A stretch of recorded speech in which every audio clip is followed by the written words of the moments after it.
3次元に推しを連れて行きたい。こんぶきー、どうもこんばんは、瀬戸和也です。僕ら VTuber 含め2次元の存在って3次元に行くことって難しいんですよね。行くことが難しいっていうか、どこか存在が浮いちゃうというかね。3次元のみんなは思い出の写真だったり、お気に入りの写真に2次元の推しを具現化させたい時ってありますよね。ありますよね。ということで、今回の動画は2次元の僕が研究を重ねた結果、2次元のキャラクターを3次元の写真に召喚、つまり、綺麗に合成させる方法を発表していこうと思います。何を言ってるかわかんないかなと思うんで、画像で説明しちゃうんですけど、これをこうします。どう3次元に召喚されてるでしょ。2次元に住んでる我々 VTuber だったり、描いたイラストを写真と合成するとき、どうすればリアルに見えるのか、背景と綺麗に合わさって雰囲気が出るのか、この動画を見たらきっとわかると思うので、今後の画像加工がよりうまく楽しくなると思うよ。写真加工の方法とも精通してるかなと思いますので、2次元とか推しとか関係ないけど、写真もっと綺麗に見せたいなという方もぜひ最後まで見てほしいな。それでは行ってみましょう。さあ、行くぞ。僕はいろんなイラストとか加工とかしてきて、2次元のキャラクターを3次元に持っていくときに大切だと思う共通点を見出したんですよ。それは、3次元の写真が2次元のように色鮮やかであること、キャラクターが背景の色味と馴染んでいることです。詳しいことはこれから実践してお話ししていきます。今回はお手本として、外の写真の場合と室内の写真の場合で、それぞれ制作してみようかなと思います。どちらも工程を説明する予定なんだけど、途中で同じ部分があったりするから、被る部分は飛ばして説明していきます。まずは外の写真の場合、ででん、空が見えるちょうどいい写真がなかったんで、映画村にあるエヴァの写真を持ってきました。最初に言ってた元の写真が2次元のようにっていうのは、2次元に関係がある写真ということではないからね。あくまで色鮮やかにってことだから、これはエヴァなんだけど、そこは気にせず写真の加工を見てください。映画村のこのエヴァってみんな手の部分に乗って写真を撮るんだよね。なので、今回の写真もエヴァに2次元存在を召喚して合成していこうと思います。まずはエヴァの手の部分に乗せるキャラクターを連成していきます。これは結構引きの構図になるから、全身が難しいよっていう場合は、こうやって上半身だけのキャラクターを作っちゃったり、持ってきたりして、自撮り風にすると馴染みやすくなるかなって思います。大体のレイアウトが決まったら、まずは背景を鮮やかにしていきます。ここ結構大きいポイントなんだけど、青空。この青空を本当に綺麗な青空に差し替えちゃいます。青空、フリー素材などで素材をお借りして、今の背景を消して差し替えます。これだけで曇りから晴れになったから写真っぽさが消えてアニメみたいな2次元の雰囲気に背景が寄ったように見えない？まあ、このままだと背景だけが浮いて見えちゃうから上からオーバーレイをかけていきます。写真の青い部分には青色、紫色の部分には紫色、赤色なら赤色、写真の色に合わせて上からエアブラシとかぼやっとした色でふんわりかけていきます。色が鮮やかになると何がいいかって背景と馴染んでより非現実的っていうか僕ら二次元的なね表現になります。背景が整ったらここでようやくキャラクターに加工していきます。キャラクターと背景の色味を馴染ませていきます。今回の場合背景が寒色結構青みがかった色だから上からオーバーレイで青紫色を乗せていきます。これだけだとまだまだチープなんで実際にそこに召喚されたっていう感じで上から影を乗せていきます。全体に定山で青系の色を乗せて透明度を下げます。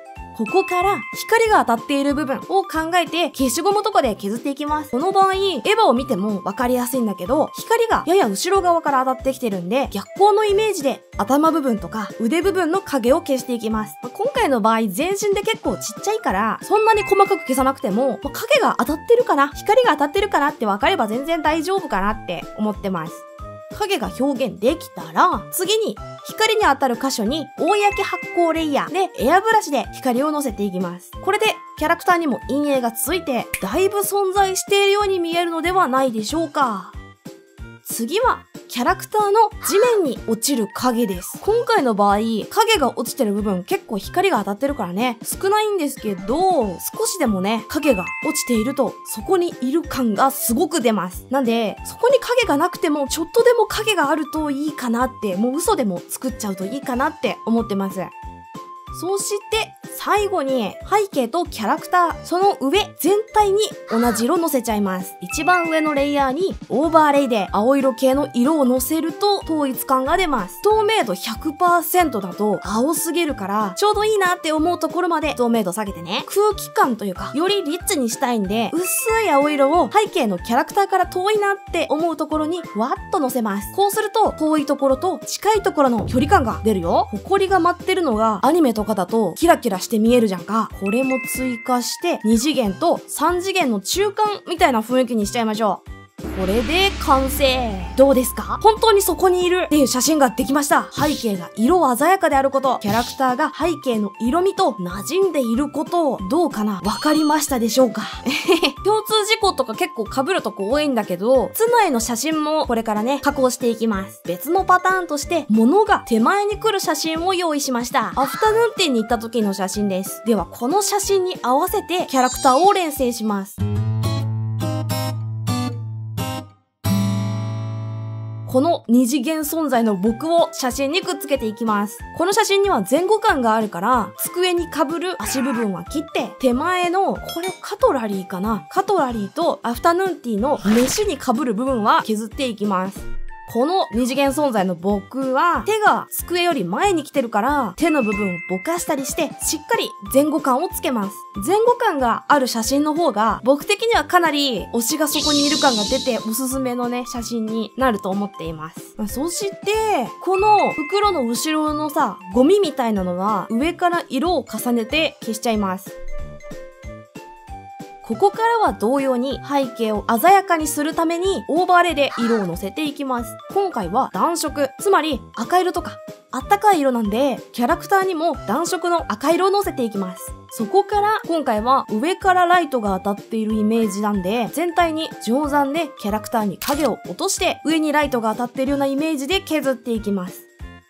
その上からさっきと同様覆い焼き発光レイヤーで光を乗せるところまでは一緒です。地面に落ちる影。今回はこれが特殊な形になります。室内っていうところもあっていろんなところにライトがあるから様々なライトが1個に当たっているのでよーく見ると他の箇所とかだとライトが何箇所か分かれてます。これ薄かったり濃かったりみたいなのは全部ライトの影だね。それを真似するためにライトを 2,3 箇所ぼやっとしたものとしっかりとしたもの薄さで変えながらキャラクターの下、机部分に落としました。